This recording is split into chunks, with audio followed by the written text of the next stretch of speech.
ከጠቅላይ ሚኒስትር አብይ ጋር የተገናኘሁት ያው ቅድም ባልኩት መሰረት ባህር ዳር ሄጄ ነበር።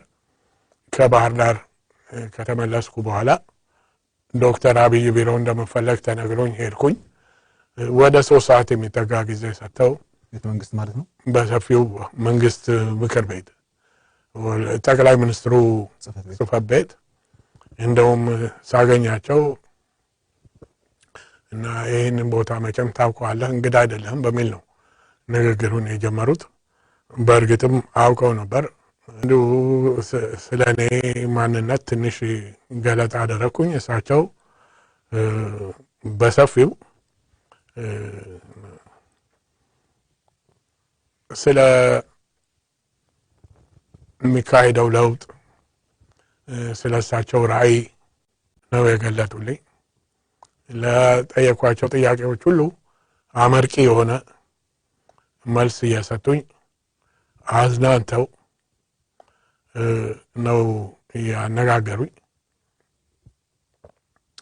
አንድ ያጋጠመ ነገር እንደው የእሳቸውን ማንነት የሚገልጽ ስለመሰለኝ ነው ባነሳ ወዳለሁኝ። ያን ቀን ወደ እሳቸው ሲሄድ ከዚህ ሐኪሜ አንድ ፔንኪለር እና አንድ ደግሞ እንቅልፍ ካቃተህ ብሎ የእንቅልፍ መድኃኒት ሰጥቶኝ ነበረ። ሁለቱን ስማቸውን በቅጡ ሳላጣራ ነው የሄድኩትና እሳቸው ጋር ከመሄዴ በፊት እንደው ፔን እንዳይሰማኝ ተዘጋጅቼ ጠንክሬ ለመቅረብ ምክንያቱም አልቲቱዱ ተሰምቶኝ ትንፋሽም እጥረት እንዲህ እንደ መጥቶብኝ ስለነበረ ለዛም ይረዳኛል ብዬ ለካስ የእንቅልፉን መድኃኒት ነው ያዋጥኩት። ለፔንኪለር ተብሎ እና ያ የእንቅልፍ መድኃኒት እንቅልፉን እንደምንም ተቋቁም ያለው ግን በማላውቀው ምክንያት እጄን ሁሉ ያንቀጠቅጥ ጀመረ። እንደው እሱ መሆኑ አልገባኝም። ሆቴሌ ከተመለስኩ በኋላ ምን ሆኛለሁ ብዬ ለሐኪም ደውዬ የቱን ነው ያዋጥከው ብሎኝ ስነግረው እንደሱማ እንቅልፍ መድኃኒት ነው ብሎኝ ከዛ በኋላ ነው የተረጋጋሁት። ግን ቢሮአቸው ቡና ጋበዙኝ። የቡናው ጠረጴዛ ጎኔ ነበረ እና እንዳልኩት ሄጄ ስለሚንቀጠቀጥ የቡናውን ስኒ እንደ ልቤ አንስቼ እንደዚህ ለመያዝ አልቻልኩም። እጄ እንትን እያለና መልሼ አስቀመጥኩኝ። እንደ ጠጣ እንጂ ቡናው ይጠጡ አንቱ ብለው ነው ያናገሩኝ።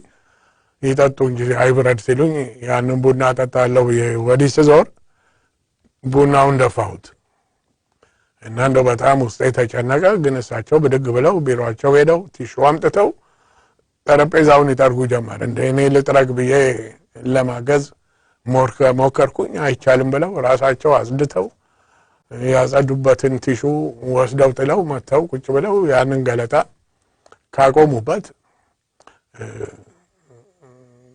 ቀጠሉልኝ እና የገረመኝ ደውለው ሰራተኛዋ ብቅ ስትል ቡናው ተደፋ አላሏትም።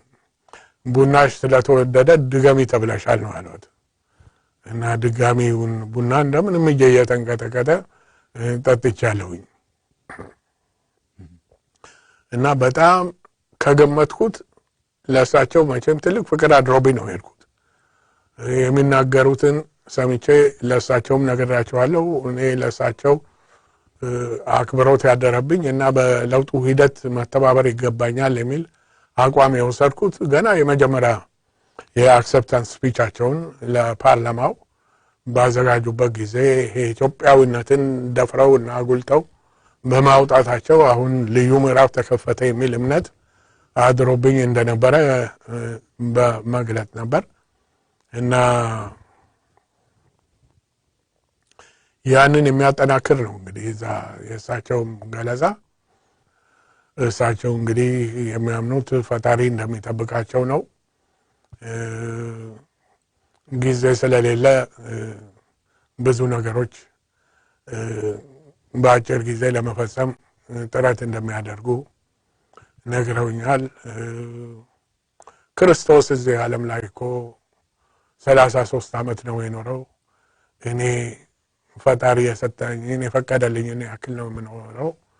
ምን ከክርስቶስ እኮ የረዘመ 10 ዓመት ነው ያለው አሁን እድሜ ወደ 43 ነው የሚል በራሴ መተማመን በፈጣሪ መተማመን ጽኑ አቋም ያንጸባርቃሉ። ብዙዋን በዋል ብዙ መረጃ አላቸው። ኢትዮጵያን በሚያስደንቅ ሁኔታ ጥሩ አድርገው ያውቃሉ። የሚያስፈልገው ለውጥም ምን እንደሆነ በዝርዝር ይረዳሉ። ያንን በሚመለከት ረገድ ሰፋ ያለ ገለጻ አድርገውልኛል እና ይበልጥ አክብሬያቸው ይበልጥ ወድጃቸው ነው የተለየሁት።